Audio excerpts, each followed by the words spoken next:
I said I want to give a good one. I think Snowfall will be a good start. Okay, so Snowfall is a huge series, but the pilot is very, very different in the series, if I'm being honest. The pilot was like being in the hood where the rules weren't really set yet, so you could still do everything fun that John wanted to do. When it became a series, it became its own child. It's truth. So one of the things that I loved about it was, and he directed this pilot, and he had this version of security, but it wasn't like security from the studios. It was like hood security. This is the security that knew everything from the block, from Western, from 48th and Vermont, and they knew everything. So every lunch, my dad would be like, "All right, we're gonna go get a burger, or whatever," and he took me to go get a burger, and it was it was not Master Burger. I think it was Master Burger actually. But we went to go get a burger, and he sat down, and these guys, they came, they were sitting on a table, whatever. They're like, "You John Singleton?" What? He had him have lunch with him, and they're like, these are like uncle cats, you know what I mean? They like putting out his scripts, his movie, whatever, and he's like, "Man, I got a soundtrack for you." He used to joke about this, but this actually happened. He goes, "Man, I got a soundtrack for your script." And he's like, "Well, I'm not working on a script right now. I'm working on a TV series." And he's like, "But let me see your soundtrack." So the guy goes, all right, hold up, I'll be right back. So we're eating the burger. I was like, "You think he's gonna come back with it?" He came back with a CD, right? Yeah. So he came back with a CD, and by then my dad wasn't really driving, but I was driving, and I happened to be working as a PA on the set. So at the end of the set, I get in the car, and I was like, "Dad, I got that CD, right?" I was like, "All right, let's put it in the car." So I put it in the car, right? He goes, "This soundtrack not that bad." I was like, "Really?" He's like, "Nah, for real. It sounds like street stuff." But he liked that stuff. He fed off of neighborhood stuff, And one of the things was like we listened to the CD and we like bounced our heads, you know what I mean? And he never downed anyone trying to do their thing. If anyone ever came up to him with an idea, he was like, "Stick with that idea. Don't tell white people that." He empowered people. And one of my favorite things about, me and my relationship with him is him being my ride or die, like him being in the passenger seat, whether it was naps or talking shit or eating or whatever. He always pushed me down the road further, And I love where, even though I don't have him in my passenger seat, I just feel like he's still there, like he's still riding with me.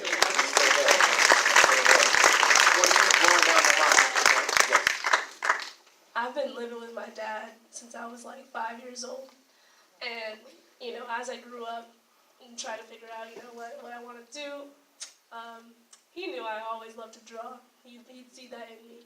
And I'd sit with him in his office in high school. No, this is high school. I would sit with him in his office, and he'd help me write my essays and help me encourage me, figure out what I want to do for college and all that. And we'd have these conversations almost every other day because when you're in high school you're going through that whole process. And he never brought me down in any way. We would butt heads. But he would never put me down for whatever I did. He'd always encourage me to keep drawing, keep writing, keep doing what you're doing, and never stop. Never stop. Because that's when you start to fail yourself, when you feel that, when it's kind of stagnant, when you start doing the creative love that you have, the passion. And he always told me to keep that passion. And every night I literally think about those conversations, and while I'm going to sleep, and he encourages me every day, still. Still. And, watching his movies and, talking to the people that met him and worked with him, and watching his interviews especially, I literally feel like he's still talking to me. Literally feel like he's still talking to me. And, it's a blessing. It's really a blessing because he's going to be living with me forever for the rest of my life. For the rest of my life. So, I to him, and thank you to my family, and thank you to all of you guys, because I really appreciate this global family that I feel it. I feel all the energy, and just gonna take it all in. We thank So I you. appreciate you guys. Thank you.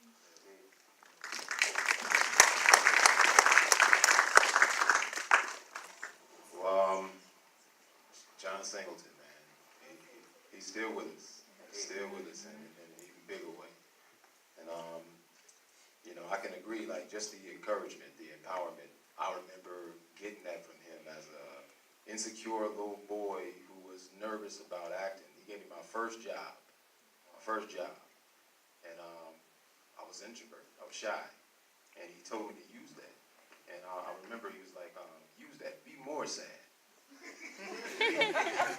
bring it out, be more sad. And I did it, I was as sad as I could be. When I look back at it, I was sad. I was sad. When I look back at myself right now, I was like, that was a sad little boy right there. So he definitely knew how to bring it out of you, man. He is Black Cinema Nostradamus. He can see, so he saw stuff that I don't think anybody could see. I didn't see it in myself. My brother had been acting for some time, and I didn't take a big interest in it, but I wanted to take a crack at it. I didn't think I could do it until I got that third callback, and I met with John Singleton. That was the moment where I felt like, yeah, I could actually be an actor. I'd been on auditions before. You win some, you lose some. But that was the moment where I felt a little bit of confidence. And then it went even further, working with him directly with it. He's very personable. He was so personable with everything, and he was involved. And, for any aspiring, directors or screenplay writers or whatever, man, that's the way to do it. That's the way to do it. Connect with the people, because you never know whose spirit you could be lifting up.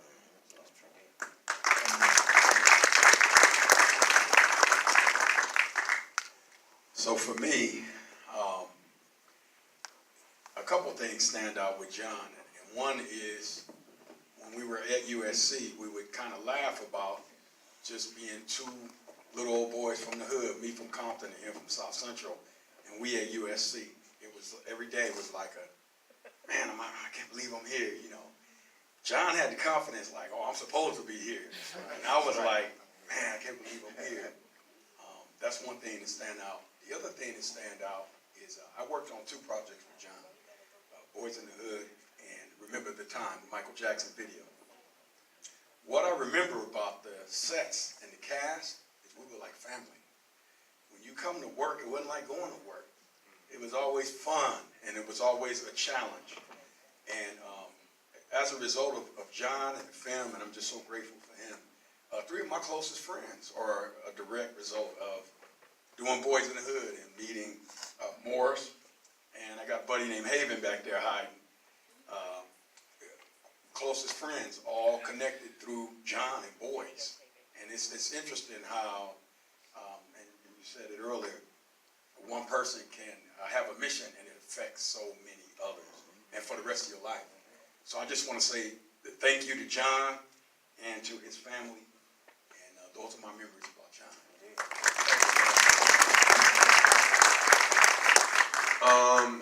Wow, it's I don't know, it was just when it's funny when last time I saw John, because Boyz in the Hood for me, obviously it changed my life, and that handshake I'll never forget because it literally changed my life. And I'll never forget the last time I saw John, I was doing a TV show. I was on Rosewood, and we were down in Venice Beach. And I think he was about to shoot a commercial. And he just happened to be walking. I said, John, what's up, man? What you doing around here, man? He was like, yeah, I'm about to shoot this commercial over here, and what you doing and all that. And I just sat there, and we just had a conversation, and we took a picture. And it, man, I reflected on that picture the other day, and it was, Boyz in the Hood shooting that movie, for me, I just remember so much about it. I remember, so I was a newbie, I was always asking everybody questions, and Cuba and I worked the most together. So every time Cuba got tired of me. Every time he would come out of his trailer, I'd come out my trailer, ask him a question, he'd go back in his trailer. And then, but then, you know, in between setups, I would go, and John was always there. I think he was playing Nintendo at the time. It was like on handheld Nintendo. He was already playing on set, and he was always there for me whenever I had a question, whenever I just wanted to just talk about, hey man, so this is a camera, right? I mean, that's how green I was, you know, and just having my whole, I mean, all this time just flashed before my eyes. The last time I saw him, man, I just have great gratitude for your father and all he's done for me.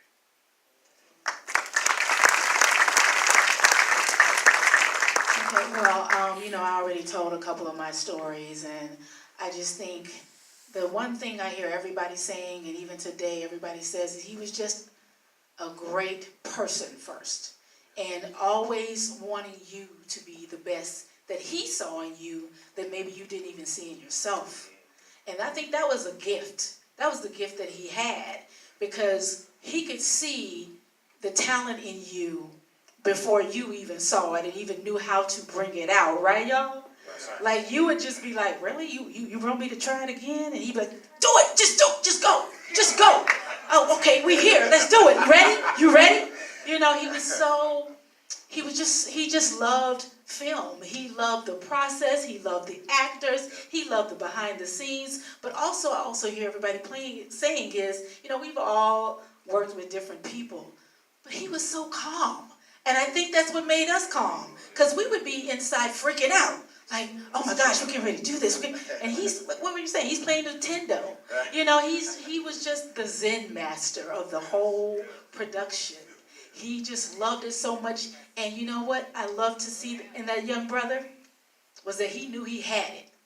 Whereas, you know, a lot of times people make, especially African Americans, feel like we don't have it. We may not have all the answers to this process of this big engine of filmmaking. But he was like, I got this. Do you have it? That made you feel like, you're right, we got this. We're about to go on this journey, and it's about to be amazing.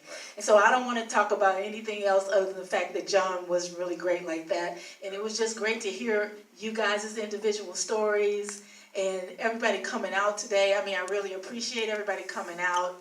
That's all I got to say. And I think to wrap this up, I want to say that